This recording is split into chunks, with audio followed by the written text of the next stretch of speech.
everyone, I'm Michaela Kathleen, and in this video I'm going to be doing my 2020 wrap-up. So I'm going to be kind of going through my Goodreads and talking about all of the books that I read this year.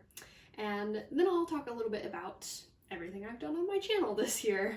And I will start off by saying that I don't really have a public Goodreads per se. Like, I have my Goodreads under a different name than my YouTube for a couple of different reasons. First of all, I don't really post much reviews on Goodreads. And second of all, when I rate books on Goodreads, I very much just go like based on my personal enjoyment of the book. I don't take the quality of the book into consideration at all. And so just those two reasons combined, and just the fact that my Goodreads I feel like is just a personal thing for me to keep track of what I'm reading and to remember how much I enjoyed it. I just don't think of it as a public thing for me. So probably kind of weird that I'm now sharing it in this video, but it was just kind of the easiest way to be able to look back and remember what all I've read this year and be able to talk about it in this video. So there you go, I guess. So anyways, with that little introduction out of the way, jumping right in, my goal for the year this year was to read 45 books. Last year was the first year that I set a Goodreads goal, and I originally set it at 52. I knew it was probably going to be a stretch, but I figured a book a week was about right. I figured that was about what I read, and I found out that I do not read a book every week. And so then I bumped it down to 50, and then I bumped it down to 48, and I ended up bumping it down to 45 last year, and I still didn't reach that goal. I'm pretty sure I only read like 37 last year. But I decided to keep the goal because I felt like it was a good thing that I could kind of reach for, that would take a little bit of concerted effort on my part, but was not so crazy of a number that there were no chances of reaching it. Because then I feel like I would have just copped out and been like, well, I'm not going to get this goal anyways. So yeah, I kept it at 45 this year, and I actually read 48 books this year. I think this was one of my better reading years, at least since getting out of school. I feel like when I was in school, I maybe read more than I do now. But yeah, so that was very exciting to exceed my goal a little bit, but I still plan to leave the number at 45 next year. I feel like that's a really good number for me. So moving on to the page that kind of breaks down my star ranking. Again, I will say I star rank very much just based on my personal enjoyment of a book. But I feel like this was a pretty good year for my star rankings. Obviously, I mostly had 3-star books. Those are books that I enjoy, but they're just very middle of the road for me. I don't dislike them, but I don't think, oh, this was a more exciting read than others. And then I did not have very many 2 or 1-star books. I only had 2 2-stars and 5 1-stars. Which some of those 1-stars were not surprising for me. It was Alice in Wonderland and H.P. Lovecraft. I have been slowly working my way through this beautiful, complete edition of Lewis Carroll's stories from Barnes & Noble for many years. I want to keep it because it's so pretty, but I do feel that I have to read a book in order to keep it, so I am working my way through it even though it's not really my cup of tea. And then the H.P. Lovecraft was something that I got for my boyfriend last Christmas. I got him like a collected works, and so I wanted to give one of them a chance just to see, and I decided to give the one that has The Color Out of Space in it a chance because that movie came out recently and we wanted to watch it. And yeah, I did not enjoy the H.P. Lovecraft, which I didn't really expect to, and I don't think I'll be reading any of the others. And in fact, I'm pretty sure I was supposed to talk about that in my December wrap-up, but I totally forgot. So instead, I'm talking about it here in my 2020 wrap-up, and I think I just won't worry about it, including it in any of my monthly wrap-ups. And then yeah, I had 2 kind of surprise 1-stars, I guess. There was Crazy Rich Asians, which I did not expect to love. I had seen the movie beforehand, and it was just an okay movie for me. But I did think the book might be a little better than the movie, as books often are, but wowsy, I really disliked this book a lot. I found it problematic, and I don't know if the movie just didn't have some of the stuff that I found problematic from the book in it, or if I just didn't notice it in the movie, but it really turned me off to the book. And yeah, I also just kind of disliked all the characters. And then the other 1-star book was In the Unlikely Event by Judy Blume, which honestly I just found very boring and I ended up DNFing it. And I know some people don't rate DNFs because they consider that unfair. I personally just give DNFs 1 star because if it wasn't even good enough for me to finish, that pretty much means for me, personally, it was a 1-star book. Crazy Rich Asians was also kind of a partial DNF. There's a whole story there that you can go watch the wrap-up, which I'll link below. I don't remember what month this was, but yeah. And then moving to my 2-star books. These are books that I don't hate, but I do find disappointing. They weren't even quite average for me. And for these 2, I have Harley in the Sky and Towers Falling, which I really debated between 2 or 3 stars for that one. And I think really it's like a 2.5, 2.8, I don't know. Again, for me, the personal enjoyment wasn't there, but I do think it's a good middle grade book for children to read. It just, for me as an adult, was a miss on the enjoyment level, I guess. So yeah, just 2 books that I had higher hopes for. And that was part of the other reason for the Towers Falling lower rating, because I actually had pretty high expectations for that one going in. I thought I was really gonna like it a lot. And yeah, the expectations you have going in can very much then affect your reaction to a book. So then moving on to 3 stars, of course, there's a big long string of 3 stars. This is my most common rating, I think, every year. And I'm not gonna get into each and every one because that would be a lot and this would be a very long video. But then we have my 4-star books, which are books that I really, really enjoyed, but aren't necessarily going onto my all-times favorite list. And for this I had Anna and the French Kiss, which was a first-time read this year and was actually the first book that I read after starting my BookTube channel. So it was nice to start my BookTube channel on kind of a higher note, and I'm excited to finish the series someday, but I don't know when that's gonna happen. And then we have the first book in the 1000th Floor series, which I really enjoyed the first one, and then the next 2 were just kind of 3-star books. And then I reread All the Right Places this year to watch the Netflix movie, which the movie was kind of a disappointment, but the book was not. I also read the Six of Crows duology for the first time this year, and it was just such a well put together duology. That's what I always think of when I think of these books, is they're just plotted so well and just they're so well put together that it's a really enjoyable read. And this year I'm planning to go back and read the Grishaverse original trilogy that takes place before these 2 books. I also read The Handmaid's Tale for the first time this year, which I was worried I would not like. It's a little bit older of a book, and I've heard that it's really, really slow and boring, but I didn't find it to be boring. It is definitely slow, but it wasn't boring for me. And again, this year I'm planning to reread it and then read the sequel, The Testaments, so I'm excited for that. I also read An Absolutely Remarkable Thing and A Beautifully Foolish Endeavor by Hank Green this year. An Absolutely Remarkable Thing was a reread, and then the sequel just came out this year and I read it for the first time, The Beautifully Foolish Endeavor. And yeah, it's just such a fun series that gives you so much to think about. I also finished off the Zeros trilogy this year, which again, this is a case where the first book was a 4-star for me, but then the next 2 were both just 3 stars. And then finally, for the 4-star category, I reread the Disney Fairy books in December. And for me, this is a series where the first one is 5, the second one is 4, and then the third one is 3 stars. But these 3 books, mostly the first 2, because the third one came out a lot later, are real childhood favorites of mine. And then finally we are on to the 5-star category, which is the same size as the 4-star category. And they're both about half the size of the 3-star category. And these were mostly rereads. There were 2 new reads that were 5 stars for me though this year. The first one being Hamilton the Revolution, which was basically just the script for Hamilton the Musical, but with a lot of kind of insider information added in. So that was just a really fun, enjoyable read. I love Hamilton. so much, and this book is so pretty. It's like a big coffee table book, so I really loved it.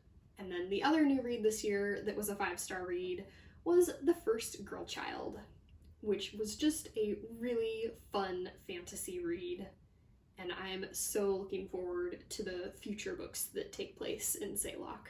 And then yeah, all my other 5-star books were rereads. I reread The Inheritance Cycle this year because I wanted to read the collection of short stories that he had come out with, The Fork, the Witch, and the Worm, which unfortunately ended up only being 3 stars.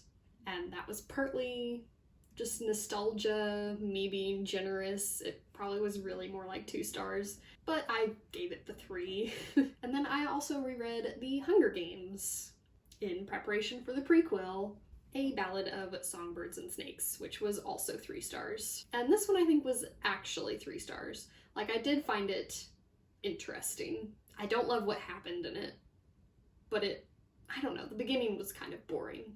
I gave it 3 stars. So yeah, some 5-star rereads for some 3-star additions. And then of course, as I mentioned, I reread the Disney Fairy series, and the first book in that series for me is totally 5 stars. So, moving on to the page with all the stats. Of course, as I have mentioned, I read 48 books this year, and that worked out to be 17,496 pages. The highest rated by people on Goodreads book that I read this year was Crooked Kingdom, which has an average rating of 4.57 stars, which I gave it 4 stars, so that seems for me about right. So the shortest book I read this year was Regrettable Supervillains, which came in a subscription box and was just a cute little book describing some really off-the-wall supervillains from old comic books, and it was 128 pages.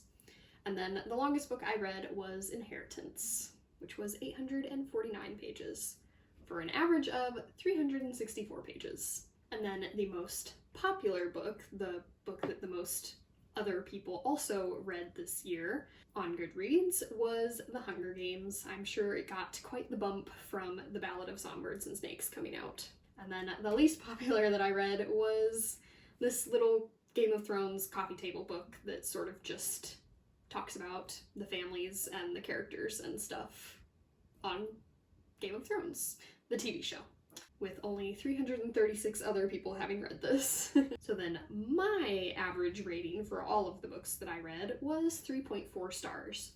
To be expected. As I said, I give most books 3 stars because to me, a 3-star rating means I liked it an average amount, so it makes sense that that would then become my average rating.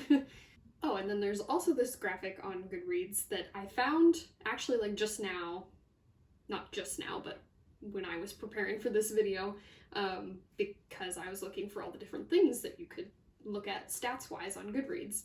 And this one was kind of cool. It shows you when the books that you were reading were published.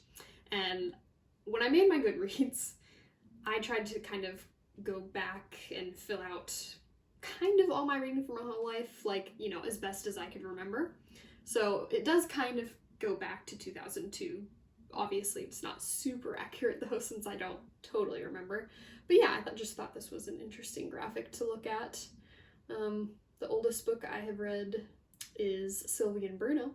It looks like I'm getting a little bit better at kind of incorporating some older books into my reading. So yeah, just an interesting graphic that I'm not going to get too deep into. So, moving on from talking about the books that I read this year, I also wanted to talk about my channel for the year. I thought it would be fun to look back and reflect on my channel. So, as of New Year's Eve, I had posted 86 videos this year. I posted a New Year's Eve tag on New Year's Eve, so I had to take the screenshot on that day. And I had 78 subscribers. So thank you to all 78 of you out there. It has been a super fun year. This was a lot of fun, and I'm looking forward to continuing next year. And of course, YouTube sent out emails with kind of year wrap-ups, kind of like everyone else did. And so my wrap-up email that they sent says that I uploaded 952 minutes of video, which seems like so much. I had 3,793 views for a total of 18,692 minutes, which is like, I did the math a while back, but I'm not going to be able to remember now. But it's a lot of time spent watching my videos.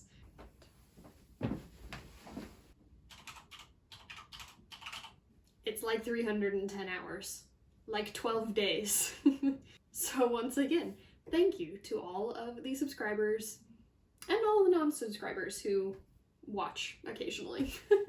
So yeah, some of the fun videos I've done this year. I do quotes videos every month, as you may know if you're a subscriber, and that's really fun because I don't think anybody else really does quotes videos, and I really love quotes, so these are fun videos for me, and it's exciting to have kind of my own unique repeating video that I do every month. Of course, when I first started my channel, I did a bookshelf tour, and oh my gosh, that thing took like 4 hours to film, and it was such a struggle to get the footage onto my computer because I didn't know what I was doing yet. But yeah, it was still so fun, even though it was such a struggle and such a process. That being said, I don't think I'm doing a bookshelf tour anytime again real soon until I like get a new house or get new bookshelves. Of course, my very first video I posted on January 1st last year, and that was my booktube newbie tag, which I still kind of enjoy that video.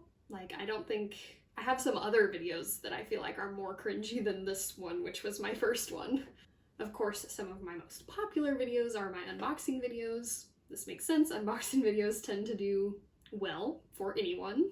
So of course, my video with the very most views is my Once Upon a Book Club unboxing video, and I think it has like a little over 1,000 views now, so very exciting. And then 2 videos that were kind of my own idea was, one was the By the Feels challenge, which I was like very excited to come up with my own challenge. I still would be so excited if someone would do the challenge. But how it works is you blindfold yourself and you have to determine what book you're holding just by feeling it, which it sounds very hard, but I think I did pretty decent on it. And it was just one of my first challenge videos and was a lot of fun. I love doing challenge videos because it's basically like playing a game. And then I also did this video where I talked about whether or not I'm a book completist, which I'm not really, but that was kind of fun because it was just a topic that I had just been thinking about, and so I just made a video where I just kind of rambled on about that topic for half an hour. And then I also did 2 like month themes this year, I guess you would say. I did kind of 4 videos each week in Women's History Month, and then 4 videos each week in May, because Harry Potter Day is in May, so I did Harry Potter videos all month that month. And that was fun to have whole months that were themed, and I'm planning to do that again this year. And then yeah, the last thing I wanted to talk about in regards to like wrapping up the year in my channel is all of the wonderful channels I've been watching this year. I want to give a shout out to all the other creators out there. And so yeah, I will flash up kind of on the screen who I'm subscribed to. I'm subscribed to some very big creators like the Vlogbrothers, to more mid-size creators like Haley and Bookland or Peruse Project or Read with Cindy, which of course for BookTube these are actually kind of bigger creators. You know, Vlogbrothers obviously are like famous creators, a little bit difference. So then kind of more, I also have some more kind of mid-size for BookTube creators like Bowties and Books and Mina Reads and Monica Kim. And then also some smaller creators like me, like Megan's Reading Revelations, Madison Reads, a channel that I just recently found that's really great, and Break Even Books. So yeah, all wonderful channels. Go check them out, go support other booktubers. And yeah, I think that brings us to the end of this 2020 wrap-up. I didn't really, obviously I took screenshots of everything, so I kind of knew what I was going to talk about, but I kind of went in without a plan on this one. So hopefully you've enjoyed having this little wrap-up of my year. Again, thank you for watching, thank you for subscribing, and happy 2021. Remember, words matter.